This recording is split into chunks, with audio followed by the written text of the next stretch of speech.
Muy buenas tardes a todos y cada uno de ustedes. Es un gusto saludarles en esta segunda sesión de la materia de Teoría General del Proceso y Teoría del Proceso, que se imparte en quinto y en cuarto tetramestre de la licenciatura en Derecho con acentuación en Economía y la licenciatura en Derecho, respectivamente, de la Universidad Ciudadana de Nuevo León. Iniciamos esta segunda sesión eh, mencionándoles, pues bueno, que ya saben, tengo tres aulas. Una es la teoría del proceso B, una es la teoría del proceso A y teoría general del proceso. Eh, Tenemos muchos estudiantes. eh, Vamos a... Por eso mismo les menciono que cuando me envíen algún mensaje, me señalen de qué aula son para poderles dar pues, la atención más pronta y expedita en ese sentido. A, B, soy teoría del proceso A, B, soy teoría general del proceso. Bueno, ya entiendo que es nada más una. Antes de dar la explicación de la actividad de esta semana, les aclaro que nuestros supervisores nos señalaron, como yo ya lo sabía, o lo presentía más bien dicho, que les iban a otorgar una semana más de la actividad diagnóstica. Y pues bueno, como ya se los había señalado, domingo 25, nuevamente ahora el día de hoy nos mandaron un mensaje y diciendo pues que les extendiéramos. Yo ya lo había hecho, ¿no? Les aclaro que pues tenemos todavía esta semana para completar esta actividad. Esta actividad sí es, vaya, escrita, la tienen que hacer en un procesador de textos virtual para cumplimentar todas estas preguntas que se les están efectuando en esta evaluación diagnóstica. Preguntas que son relativamente de los temas que estaremos viendo en el curso durante estos 4 meses, ¿ok? No dejen de contestar ninguna, porque ahí sí les bajo un puntito, o sea, eh, expresen lo que entiendan, lo que comprendan.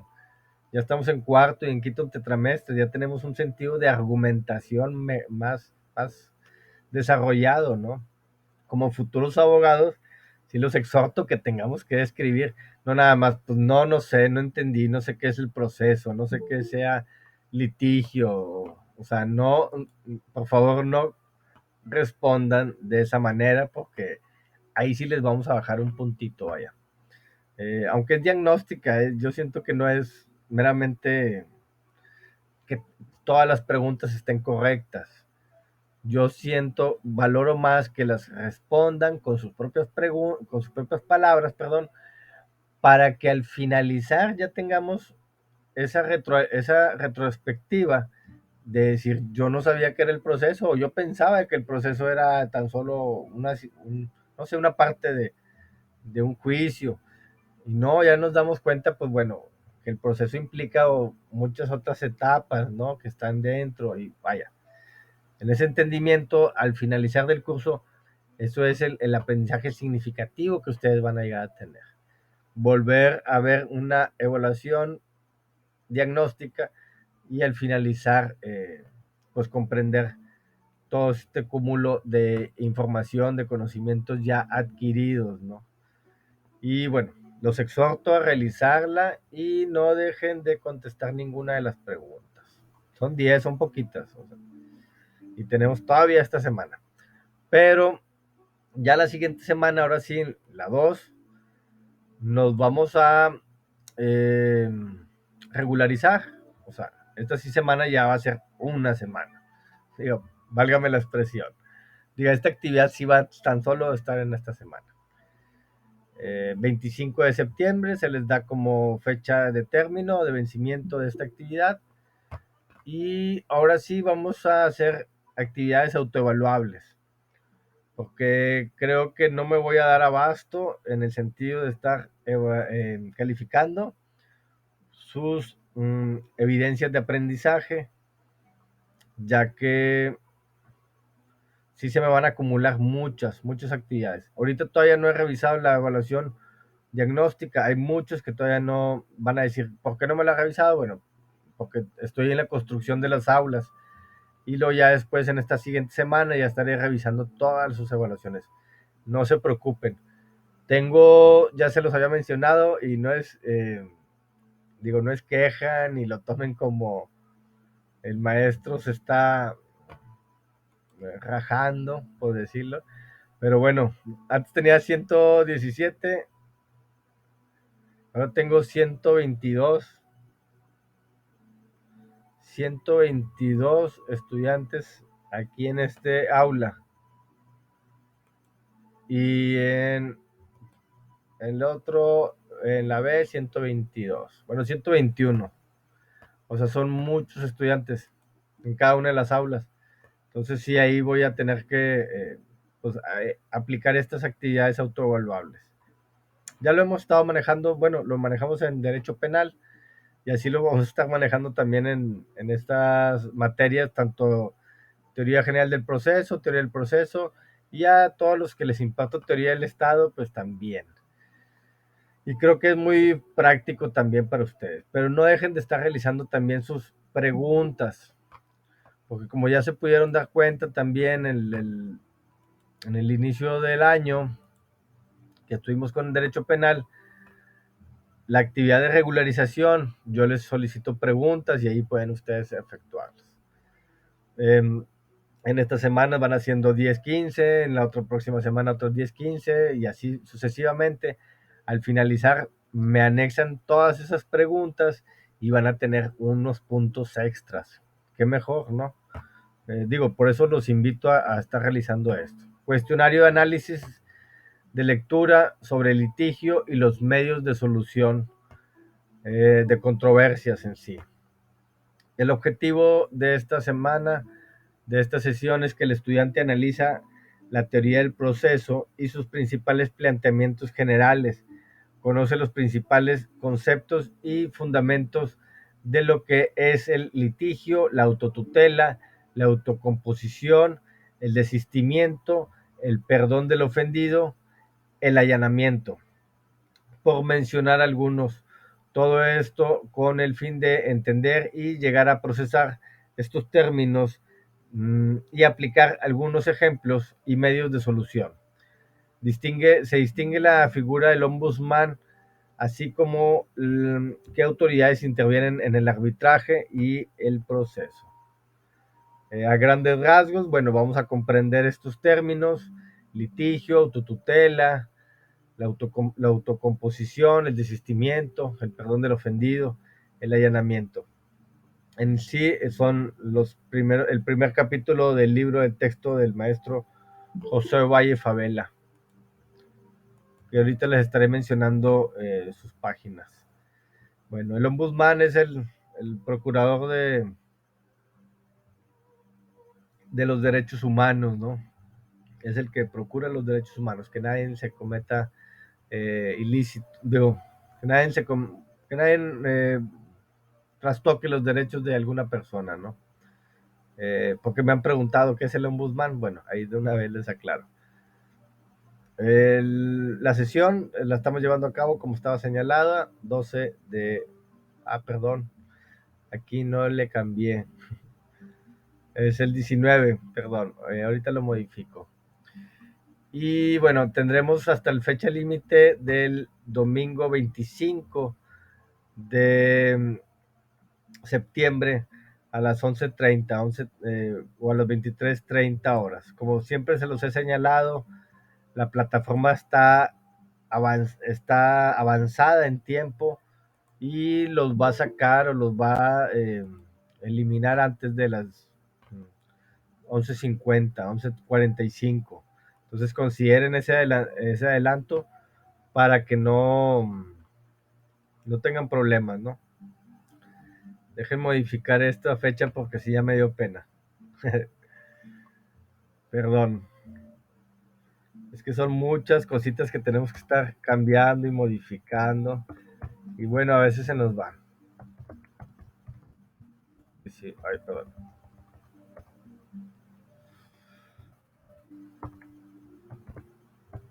19.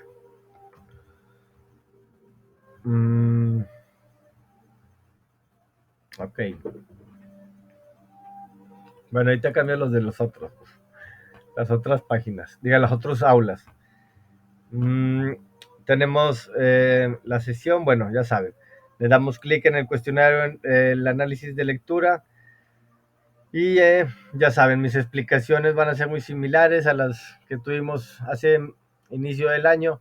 Y vamos a tener 10 preguntas con posibles 4 respuestas cada una de ellas, que son opciones múltiples, de la cual tan solo una es la correcta. Y bueno, se les dan 3 intentos para efectuar estas 10 preguntas, para contestar las 10 preguntas. Y cada intento tiene 1 hora y media, son 130 minutos, diga, 90 minutos eh, para efectuar este examen, que tenemos hasta el 25 de examen, diga, perdón, esta actividad. Siempre les digo examen porque se resuelve como un examen, pero no es examen. Está categorizada como actividad. Tenemos hasta el 25, hasta el domingo. Y bueno, aquí ya lo pueden señalar. 3 intentos, 19, 25 de septiembre. 1 hora y media. Son 90 minutos para efectuarlo, cada uno de esos intentos. Entonces, pues traten de considerarlo el mayor tiempo para que sean contestadas asertivamente cada una de ellas. Bueno, en sí vamos a ver el texto. Se me pasó a decirle las páginas. Es el capítulo 1, en la página 2 a la 34 del libro de Teoría General del Proceso, José Valle Favela. Está en el apartado de lecturas. Aquí pueden conocer al maestro. Y bueno, ¿qué vamos a ver en perdón, en este capítulo número 1? Que ahorita abordaremos estos temas. En sí, pues bueno, estaremos viendo qué es el litigio y los medios de solución, como lo menciona, qué es el litigio, la autotutela, la autocomposición. La autocomposición, ahí vienen algunos subtemas, tiene el desistimiento, el perdón del ofendido, el allanamiento, transacción, y en otro concepto de la heterocomposición estaremos ya hablando sobre la mediación, conciliación, el ombudsman, el arbitraje y el proceso. El proceso nada más lo señalamos como nada más como tal. La heterocomposición nos habla de cómo está resolviendo un litigio, ¿no? ¿Cuáles son los medios de solución? Estos son los medios de solución que se pueden llegar a dar más que todo, ¿no? Y bueno, vamos al capítulo 1, en donde estaremos dando lectura para comprender estos temas. Y ahorita, si tenemos chance, vemos algún video para comprenderlo todavía mejor. Es que se abre mucho y luego se cierra.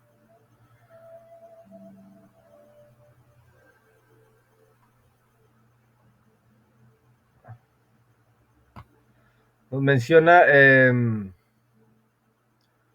aquí el libro de texto, que bueno, en sí surgen muchos eventos que de alguna otra manera en la vida social de las personas pues se relacionan y tenemos conflictos, ¿no? Y para poder, para poder resolver estos conflictos, pues se realiza una estructura legal, y esta estructura se le llama un litigio, ¿no?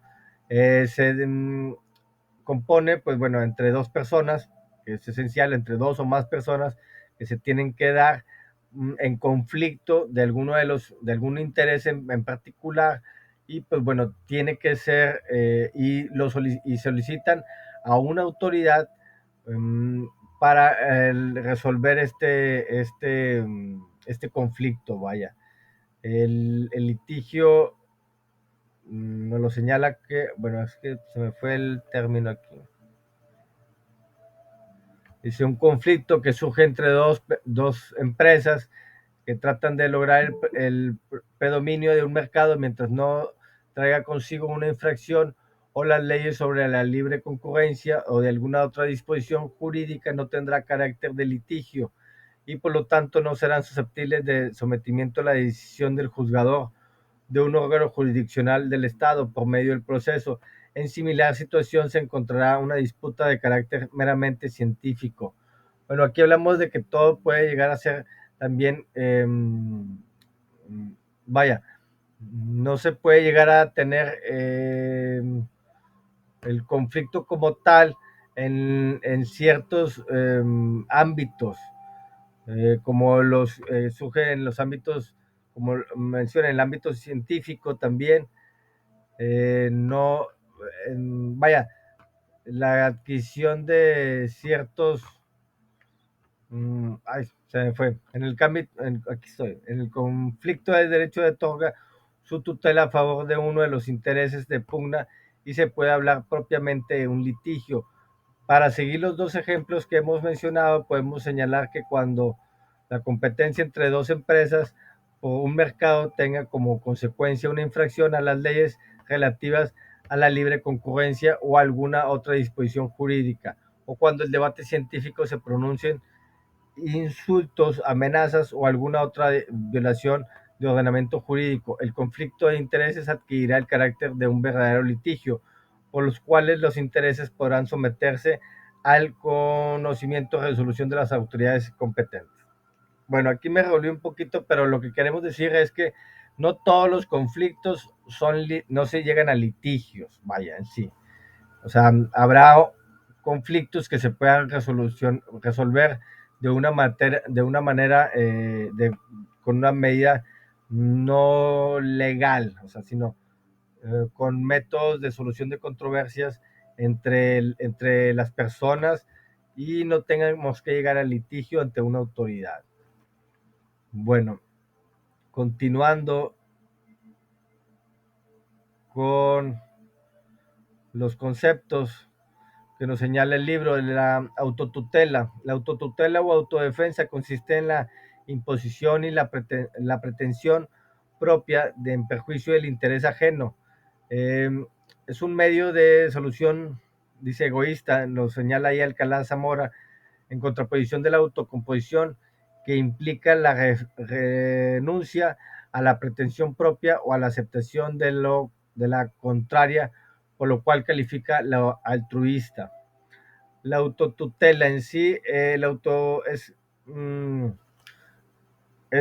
autodefensa se caracteriza como uno de los sujetos que en el conflicto y aún a veces los dos, como en el dueño de la guerra, resuelve un intentar intentar resolver el conflicto pendiente con el otro mediante su acción directa en lugar de servir a la acción dirigida hacia el Estado a través del proceso. La autotutela, autodefensa, de alguna otra manera es pues, o sea, hacernos valer en una autoridad nuestra defensa, expresar nuestra postura, defendernos ante un litigio, ¿no? A grandes rasgos se viene dando esta autotutela. Siguiente, y les digo, aquí vamos a hablar mucho de teoría, vamos a estar algunos teóricos a favor, otros en contra, y aquí nada más les voy a pedir un poquito de paciencia y de lectura en este texto para que lo podamos comprender mucho mejor. La autocomposición, al igual que la autotutela, la autocomposición es un medio de solución parcial porque proviene de una o ambas partes en conflicto. La autocomposición es unilateral cuando es una obra o de las partes y cuando obra de una de las partes, y bilateral cuando tiene su origen en ambas partes. Pero a diferencia de la autodefensa, la autocomposición consiste en la imposición de la pretensión propia en perjuicio del interés ajeno, sino el contrario a la renuncia o a la propia pretensión en la sumisión a la de la contraparte. Según vimos, aquí es más que nos sometemos al arbitrio de una autoridad, y ahora sí, dice, pues dice, nosotros renunciamos a la propia pretensión si esa autoridad nos dicta en contrario a ella, ¿no? Es lo que nos sujetamos ahí. Y en esta autocomposición se nos describen ahí varias situaciones. Y vaya, puede haber un desistimiento. Y nos menciona ahí Alcalá Zamora que el desistimiento es la renuncia a la pretensión litigiosa deducida por la parte atacante, y en caso de haber promovido ya el proceso, la renuncia a la pretensión formulada por el actor en su demanda o por el demandado en su convención. Es claro, ¿no? El desistimiento, hasta la misma palabra lo expresa, o sea, nos desistimos de cualquier litigio, cualquier denuncia que vamos a tener o ya hayamos presentado, ¿no? Siguiendo con estos conceptos de la autocomposición. Y aquí vamos a estar hablando de que, pues bueno, aquí se resuelve el litigio, ¿no? O bueno, no se llega a ese litigio, más bien dicho. El perdón del ofendido es también otro término que se da muy en los ámbitos del ámbito penal, perdón. Y bueno, nos señala que el desistimiento de el desistimiento es de la acción, es la institución conocida como el perdón del ofendido en los delitos que se persiguen por querella. Casi siempre es les menciono, con el ámbito penal. En el derecho procesal penal se distingue entre los delitos que pueden ser perseguidos mediante denuncia y de aquellos que deben ser perseguidos por querella. La denuncia es el acto que ya como abogado lo deben de saber, pero bueno, se los menciono. La denuncia es el acto por medio del cual la persona haya o no resentido los efectos del delito. Hace el conocimiento del Ministerio Público, la comisión de los hechos que pueden llegar a tipificar o configurar un delito. La función de denunciar se limita a dar parte a la autoridad investigadora de la comisión de tales hechos, pero una vez presentada la denuncia, será dicha autoridad la encargada de cumplir de oficio sus funciones de averiguar y en caso ejercer la acción penal, sin que la voluntad del denunciante tenga legalmente relevancia alguna para suspender ni para poner término en el proceso de la averiguación previa, iniciando o el procedimiento penal promovido. Ahora, ¿qué nos quiere decir esto? Que hay denuncias, hay delitos que no eh, se puede dar el perdón del ofendido, ¿ok?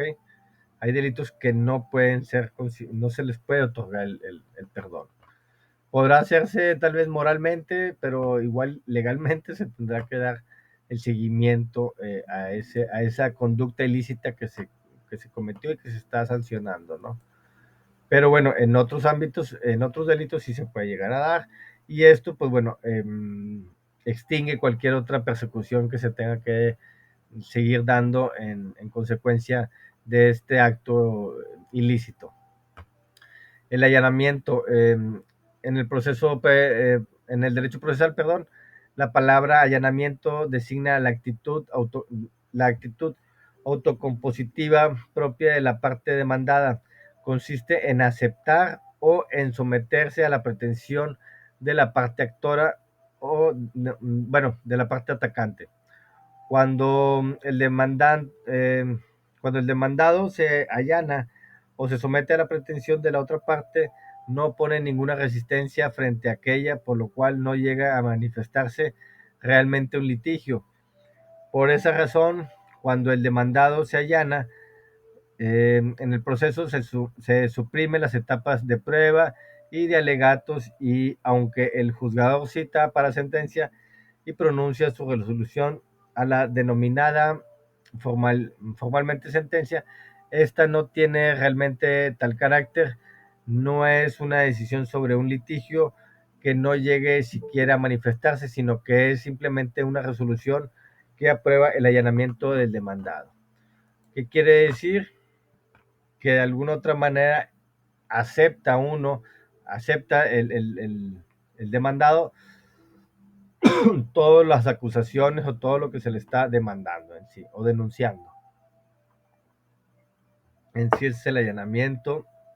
Y siguiente, la transacción. Por último, la transacción es de acuerdo al artículo 2944 del Código, este es del Distrito Federal, un contrato por el cual las partes haciéndose recíprocas concesiones terminarán una controversia presente o previene en una futura.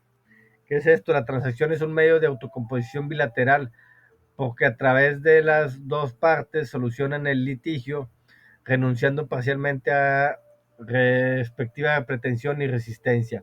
Desde el punto de vista de la justicia, de la solución, la transacción debe implicar una renuncia o concesión o equilibrar razonable la cada de las partes. O sea, un equilibrio razonable de las partes. Bueno, es también lógico. Cada uno de los dos acepta o da su brazo a torcer, por decirlo de alguna otra manera, para que se haga una transacción y no se llegue a dar ese litigio, ¿no? ¿Ok? Son términos que son de la autocomposición y que se pueden dar para no llegar a dar ese litigio, ¿no? Y otros que también pueden llegar a darse son de la heterocomposición.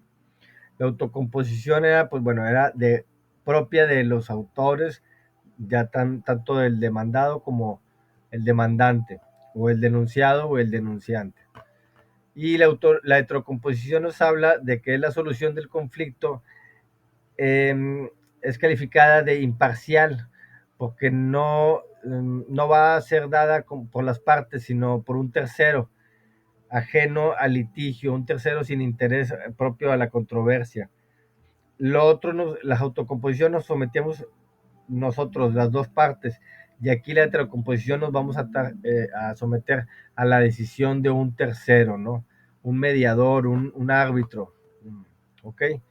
Bueno, y dentro de estas situaciones que se pueden llegar a dar, pues bueno, está la mediación, que también nos menciona que, bueno, la función de un tercero puede limitarse a proporcionar la comunicación, la negociación entre las partes para tratar de que ellas mismas lleguen a un acuerdo que resuelvan el conflicto.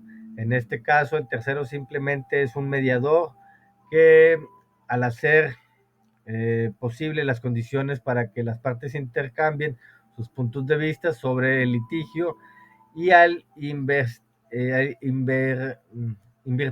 invitarlas, perdón, para que lleguen a un acuerdo, hace propicia la solución. A la solución que desempeña este tercero se le denomina mediación. Aquí también ya se ha creado la figura del mediador en la estructura de la Procuración de Justicia.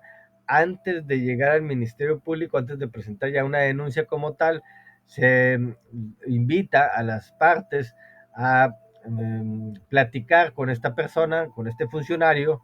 Es un mediador en donde, como lo menciona aquí, es en un ámbito igual, un ámbito que no de alguna otra manera ninguna de las partes se siente más con ventaja, y pues bueno, a esta conciliación se le llega a dar ese término de mediación y se crea un escrito y de alguna otra manera en donde las partes se comprometen a llevar a cabo ese acuerdo. En la medida en que no se lleve a cabo esa mediación, ese acuerdo, pues bueno, sí se puede ya presentar ante el Ministerio Público, ya sea una denuncia o una demanda de ese mismo litigio, ¿no?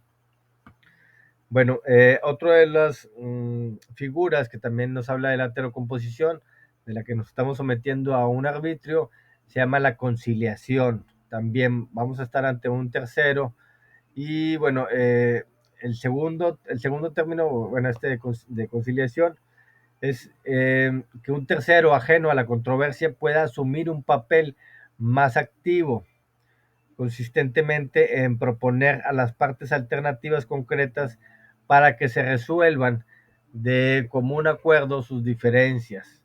En esta hipótesis, el tercero asume el papel de conciliador y a su función se le denomina conciliación.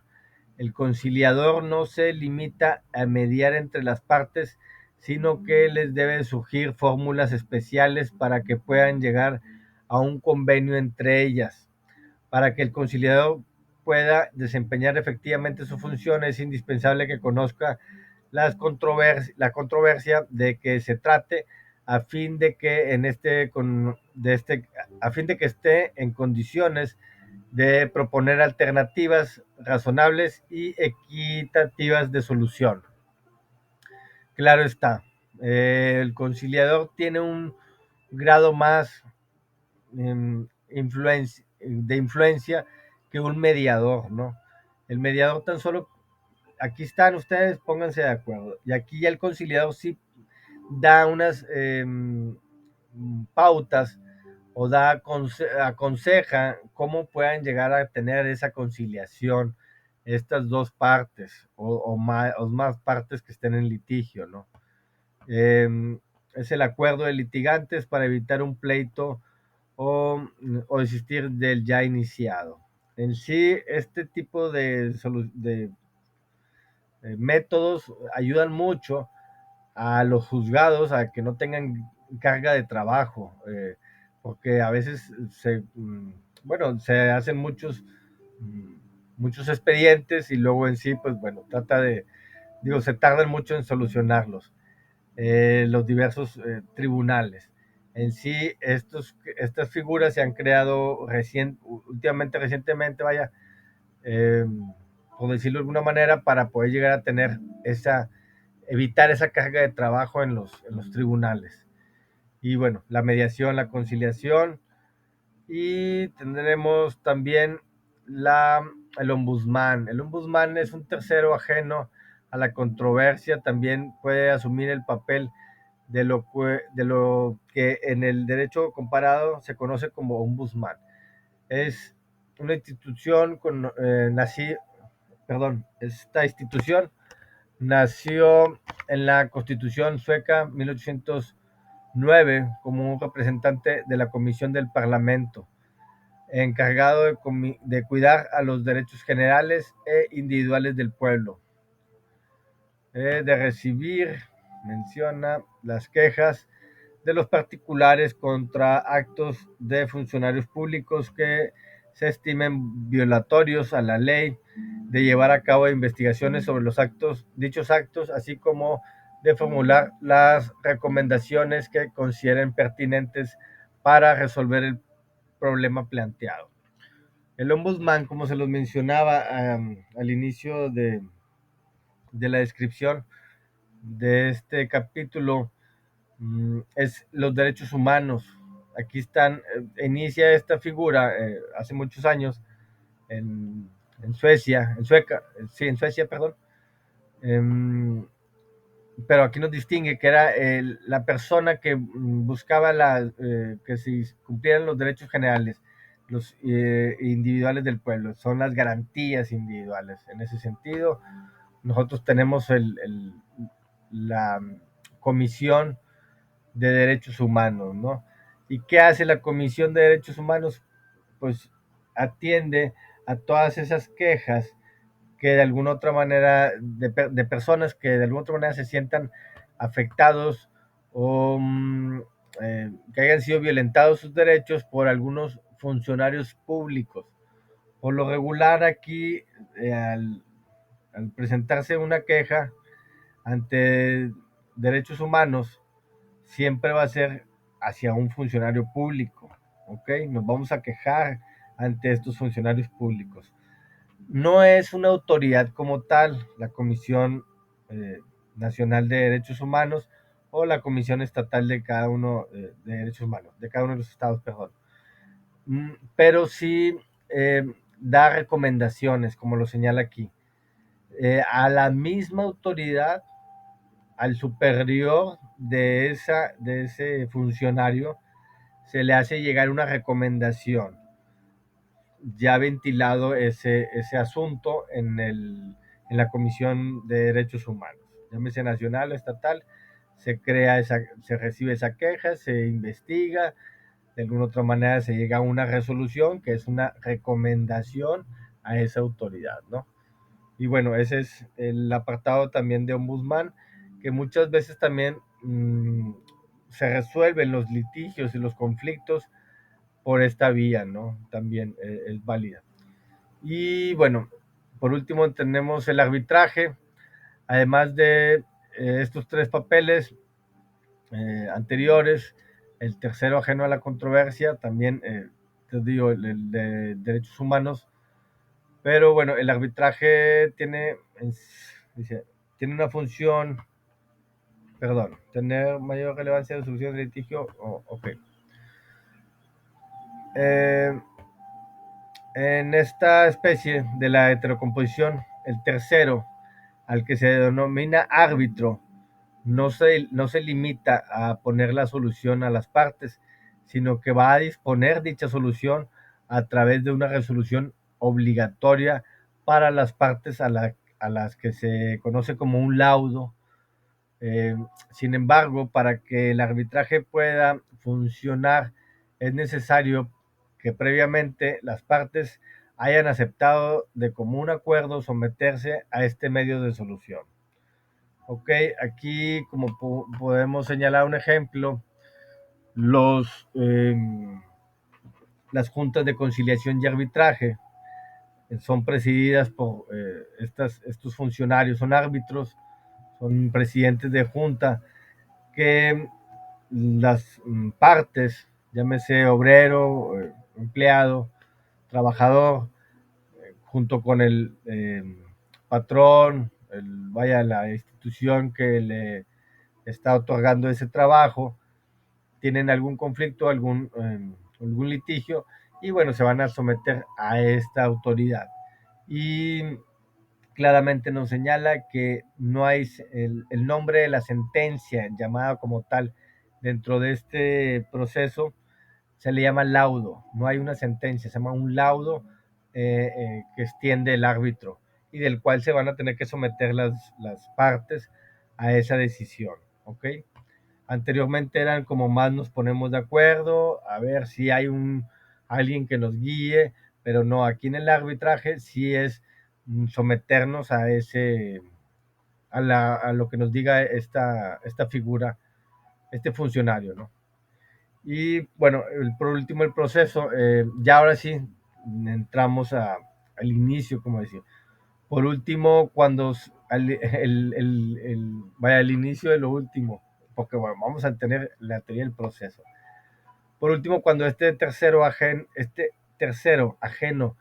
decide el conflicto, es un órgano jurisdiccional del Estado, un juzgador con facultades no solo para emitir una resolución obligatoria para las partes, sino también para imponerla por sí mismo en forma coactiva, estaremos frente al proceso.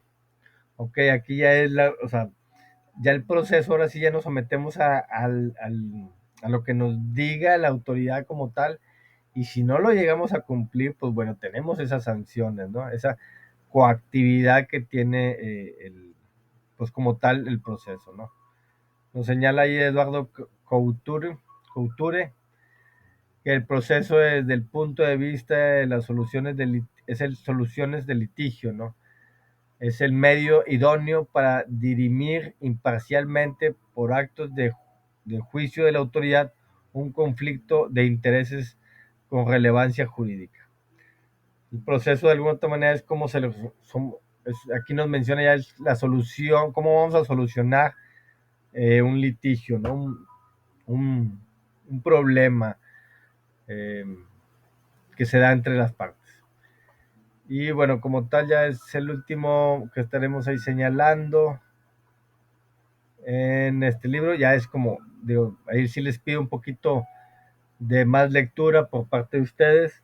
Yo nada más les estaré señalando lo que vendrán en las preguntas de sus actividades, y pero ustedes implica que tengan que estar estudiando, sacando preguntitas para poder comprender mejor el tema. Si tienen alguna duda, algún comentario, alguna aclaración, como siempre, pues me lo hacen saber mediante un mensaje ahí de texto y lo estaré resolviendo lo más antes posible. Ahorita, si nos damos a las preguntas, pues nunca vamos a terminar. Yo aquí este libro de texto es bien cómodo y les recomiendo a que al final de cada uno de estos capítulos veamos este cuadro sinóptico um, y comprendamos, extraigamos todos estos conceptos, ¿no? Porque su servidor, bien o mal, de aquí también yo me basé en la realización de todas las preguntas, ¿no? Y está como muy didáctico para que ustedes también lleguen a tener una mejor comprensión de los capítulos. Y aquí, pues bueno, vamos a ver lo que estamos ahorita mencionando, el litigio en sí como tal, el concepto que es, los medios de solución de controversia, ya nos hablamos de la autotutela, autocomposición, heterocomposición, y así como se vienen dando, es como mucho mejor, más digerible. ¿Alguna duda, Miguel? A tus órdenes. Sí, profe. Este es de la evaluación diagnóstica. Oh, Bueno, dentro de la evaluación diagnóstica pues vienen varias preguntas de los temas del curso. sí, Pero hay, dice, por ejemplo, el tema de la competencia de la jurisdicción. A lo mejor ese debería ir hasta el capítulo 3, sí. pero tengo una duda ahí. Por ejemplo, la competencia, cuando un juzgado, por ejemplo, en la conciliación de arbitraje, se declara como incompetente, bueno, que no es, no es competencia de, un, de una junta y lo, el expediente pues, lo envía a otra junta porque pues, es competencia de otra junta. Ahí, por ejemplo, se empieza otra vez el juicio si, por ejemplo, una junta se declara incompetente. Eh, Ahí hay dos maneras, de una inhibitoria y declinatoria. Son las formas de que se puede declarar incompetente. Bueno, ya nos estamos adelantando, claro está que todavía nos falta un poquito más, pero si es una pregunta que también ahí viene en sí de la diagnóstica, y como se los mencionaba, traté de hacer como preguntas de cada uno de los capítulos para que fuéramos viendo lo que bueno, eh, vamos a comprender más adelante.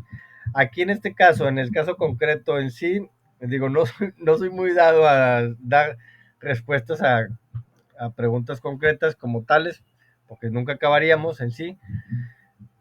Aquí, bueno, si una junta de alguna otra manera no es competente, todo lo actuado, casi siempre no actúa nada, o sea, en un inicio se declara incompetente esta junta y manda de alguna otra manera a alguna otra, ya sea, no sé, como un caso, algo local, no sabes que esto es a nivel federal, pues bueno, lo manda a una junta de conciliación federal, o igual nomás lo rechaza y le sugiere a la persona, al demandante, al denunciante, pues que tenga que ser en tal o cual eh,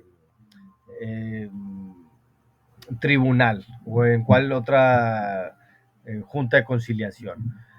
Eh, Casi siempre ellos se inhiben, o sea, digo, si yo no voy a resolver esto, me inhibo, y tú date cuenta, o sea, tú yo no te voy, o sea, yo como tribunal no te asesoro, no soy tu asesor jurídico, ¿no? Yo tan solo te voy a decir, ¿sabes qué? Yo no soy competente porque aquí tú estás diciendo que estás demandando a una empresa que es del ámbito federal y yo soy una junta de conciliación local. Pero ya es lógico, o sea, que dices, oye, pues es que te tienes que ir a una junta de conciliación federal, o sea, o así, digo, por mencionarlo. Pero el tribunal no te lo va a señalar. Él nomás se va a inhibir en ese sentido. Y por lo regular, no, ya si se actuó, esas diligencias, todas esas actuaciones prevalecen en un sentido si lo absorbe otro tribunal. Sí, sí son válidas de alguna otra manera. Pueden ser también impugnadas. Ahí es el litigio. Es que entramos ya a un litigio también ya bueno, de decir, ¿sabes qué? Si estas diligencias no fuiste tú competente, yo te las tengo que impugnar y te las tengo que tumbar. Y si yo quiero, bueno, estando viendo la otra parte, si yo quiero que prevalezcan, pues bueno, también tendré que señalarlas ante el nuevo autoridad que esté resolviendo ese asunto para que se realicen nuevamente y se sigan en ese mismo sentido, ¿no? Espero haberme dado a entender, espero haber resuelto tu duda, Miguel, pero sí por lo regular, las competencias. Sí, sí, sí. Pero si han dado caso, llevan varias familias, Sí. pues eso podría ser los beneficiados y prevaler y quedarían, si ya con ese mato, todo empezaría desde un sí prevalecen, pero pueden ser impugnadas. O sea, sí te las van a impugnar. Si en algún de la contraparte. O sea, si no les son favorables, pues sí te las van a impugnar. Y pueden ser válidas. O sea, te las pueden tumbar. Y otra vez vuelve a iniciar el procedimiento. Ok. Bueno, cualquier otra duda sí que tengan, pues ya saben, me mandan un mensajito ahí en la en el nombre de su servidor, como siempre se los he señalado, o igual en el botón de contacto a tu tutor, pues bueno, ahí trataremos de hacerlo lo más antes posible. Eh, gracias, igual que amable Miguel. Les señalo, ya ahora sí, bueno, dejamos por concluida la tarea, esas 10 preguntitas. Les aclaro que vean estos videos, son muy interesantes. También hablamos ya de litigios, los medios de solución de controversia, de litigios. Igual y también estaremos llevando aquí el compañero de atmósfera jurídica. Tiene ahí unos buenos videos que también les van a ir aclarando estos conceptos que estaremos viendo. Pero en sí, su servidor se basó en las preguntas para obtener preguntas en el libro de texto, ¿ok? No la saqué ni de ningún otro lado. Pero los videos sí me gusta que añadírselos para que les aclaren un poquito y comprendan mejor, vaya, cada uno de estos temas. Cada una de las semanas les estaré añadiendo ahí algunos conceptos. Ya ahora sí, la próxima ya entraremos en lo que así que nos incumbe a nosotros, el derecho procesal. Ahorita entramos nada más así como que un piquito de decir, pues es cuando ya se somete a una autoridad uno y para que nos resuelvan nuestros problemas, ¿no? Sí, el derecho procesal. Y ya entraremos a las ramas del derecho, ya hablaremos del civil, penal, fiscal, administrativo, constitucional, todos los tribunales que existen en el ámbito del Poder Judicial. Y luego ya también hablaremos de jurisdicción, competencia, lo que estamos hablando ahorita. ¿Quién es competente? Pues no puede ser competente de ver un problema familiar, un juzgado de lo civil, o un juzgado de lo penal está resolviendo cuestiones administrativas. Ahí es la competencia de cada uno de los juzgados. Ya entraremos a la resolución. Y bueno, ya estoy haciendo también sus actividades. Ya les aparecerán. Ahorita nada más he hecho hasta las 7. Eso sí implica estar haciendo cada una de ellas y bueno, sí me lleva un poquito de tiempo. Pero ya en esta semana yo considero que en el apartado ya de calificaciones les aparecerán todas sus actividades, desde la 1 hasta la 11, y aplicando también los foros y los exámenes. Ahorita, como se pueden dar cuenta, nada más tenemos hasta las 7 y el examen parcial, acá más adelante. Pero bueno, ya estoy en eso, estoy trabajando, estoy construyendo, tengo un chorro de trabajo que hacer. Más les pido un poquito de paciencia. Les agradezco, damos por concluida la sesión, les agradezco a los presentes haberse dado el tiempo de estar con su servidor y bueno, invitándolos que el próximo lunes también podamos estar coincidiendo en este mismo horario. Y bueno, desearles que tengan un muy buen inicio de semana. Vamos haciendo las actividades lo más pronto posible para que no se nos vayan acumulando. Ese es mi mejor consejo. Bueno, gracias por estar presentes. Los que quieren estar conmigo en Teoría del Estado, pues ahorita nos vemos en unos 10 minutos. Con permiso y gracias, que tengan un buen inicio de semana. Gracias, José, igualmente. ¿Alguna duda? Si tiene alguien alguna duda, me la puede hacer de una vez. Ok. Gracias. De nada, que tengan buen día. Hasta luego, buen inicio de semana.